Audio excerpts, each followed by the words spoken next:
Boy, talk about not talking things through. The leader of the Proud Boys, Enrique Tarrio, met with Oath Keepers leader Stuart Rhodes in an underground parking lot for 30 minutes the day before the Capitol riots, and he brought a documentary film crew with him to record the whole thing. Oh my God.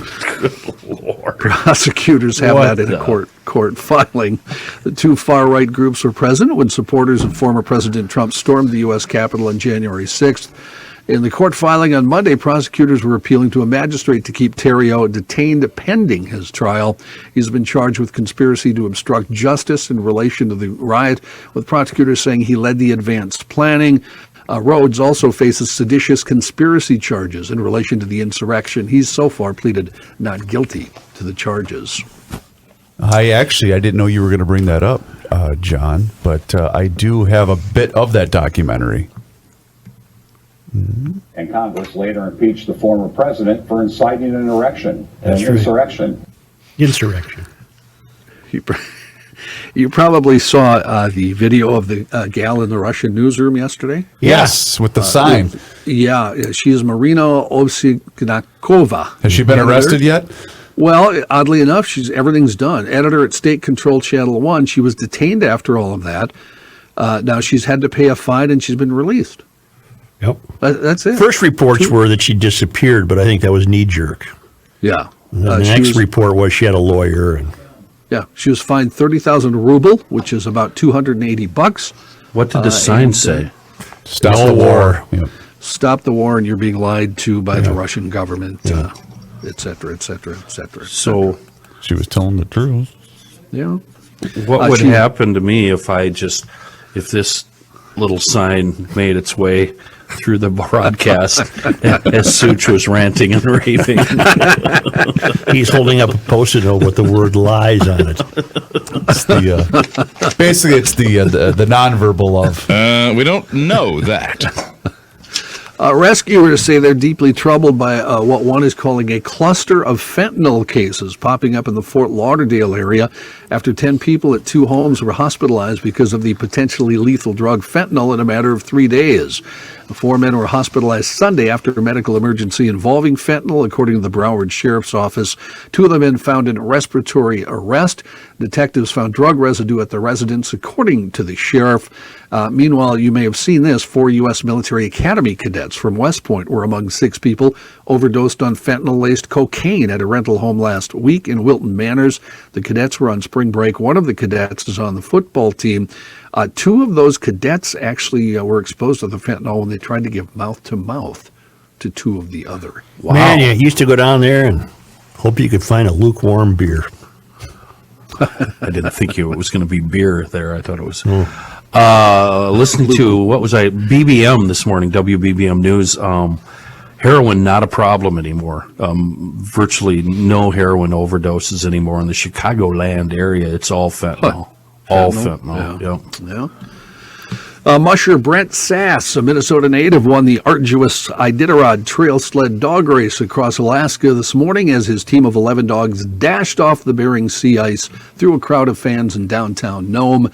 Sass mushed down Front Street and across the finish line just before 6 in the morning. It's the first Iditarod win ever for Sass. He's a wilderness guide and kennel owner who is running in his 7th Iditarod. His previous best finish was 3rd last year. He's 42 years old. He was born in Excelsior here in Minnesota.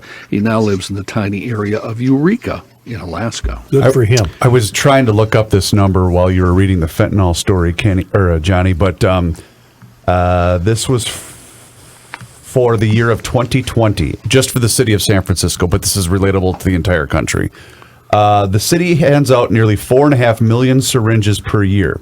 621 people in the city of San Francisco with a population of 881,000 had 621 people die of fentanyl overdoses this year compared to just 173 COVID-19 deaths. How in the hell do you die from it if you just touch it? From fentanyl? Yeah. What do you mean by, no, you ingest it. I know, but cops get in trouble if they touch you and you've had the fentanyl. You have to... Never mind.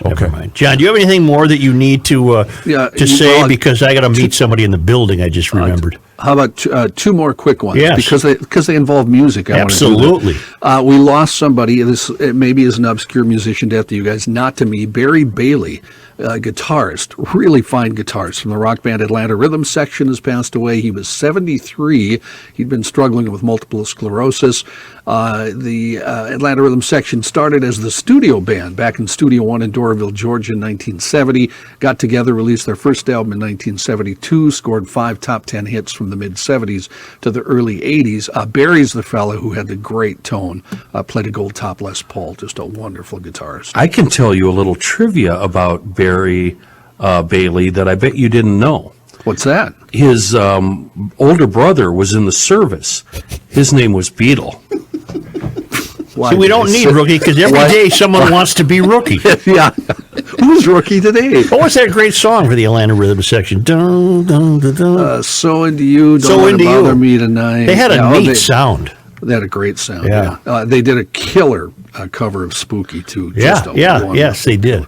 Sergeant Snorkel. And the whole- yes. the whole gang. Can you shut his mic off for me, please, Chris? Meanwhile, country music legend Dolly Parton announced Monday she's bowing out of this year's nominations for the Rock and Roll Hall of Fame. In a statement posted to her social media accounts, the singer said, while she was grateful to be nominated, she didn't think she had earned the right. She said, I do not want votes to be split because of me, so I must respectfully bow out. I do hope the Rock and Roll Hall of Fame will understand and be willing to consider me again if I'm ever worthy. 76-year-old singer was the only country artist on this year's ballot, was among several first-timers in this year's class of nominees. She says her husband's a big rock and roll fan, wants her to do a rock and roll album, so she said someday she might. She wished all the nominees good luck. To be eligible, of course, you have to have made a record 25 years ago, and there are country artists in the Rock and Roll Hall of Fame, including Johnny Cash, Hank Williams, Brenda Lee, and Chet Atkins. I don't know where I saw it, but I saw The World Doesn't Deserve Dolly Parton.